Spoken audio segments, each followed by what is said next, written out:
TC number 427, 5 seconds. Start. I support this measure wholeheartedly, and I am especially glad to find that the silk industry, which has received protection for the last 65 years, is being given this concession further. Silk, as you know, sir, is considered by many to be an article of luxury, and they think it is not necessary for a person to wear silk. But we must not forget the fact that the silk industry in India is a cottage industry and it has to be encouraged in order to give employment to people in the countryside. This industry at present is confined to a few states only where silk can be produced. Valuable work is being done in this regard in the states of Karnataka, Assam, and West Bengal.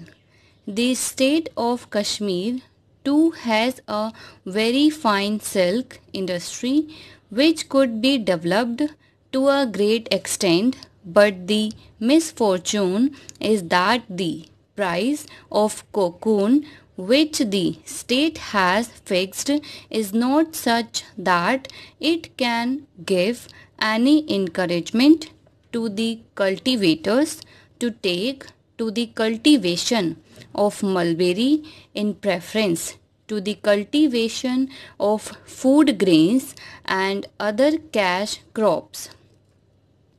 When I was a member of the Central Silk Board, I had occasion to visit Kashmir to attend one of its meetings of the Standing Committee, and I had a talk with the Director of Sericulture there, as also with the Chief Minister of Jammu and Kashmir, and I, along with other members of the board, tried to impress upon the Chief Minister that it was very essential for the development of the silk industry in Kashmir that the purchase rate of cocoon should be increased by the state, which was a monopolist in its purchase, and he had agreed to look into the matter. I do not know whether any improvement in raising the price has been made during the last 1.5 years or so or not. Some of the finest varieties of silk can be produced in Kashmir. For example, silk of a quality can be used for parachutes could be made, and during the last war a considerable quantity of silk was produced in the state is not getting the silk for that purpose from Kashmir, to the extent that at that meeting when I was in Kashmir, we had a talk with the people.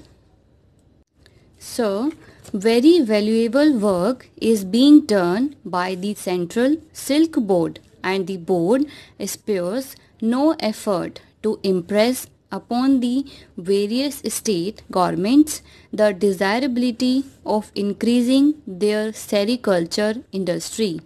In fact, the amount which the central government has placed at the disposal of the Central Silk Board for the industry in the 11th 5-year plan is a very handsome amount of rupees 500 crores, and much can be done in that amount if only the states which have that industry or the possibilities of it could be persuaded to take greater interest in its expansion. The fact is that the Central Silk Board sanctions amounts to the states, but these states are unable to make use of all the funds.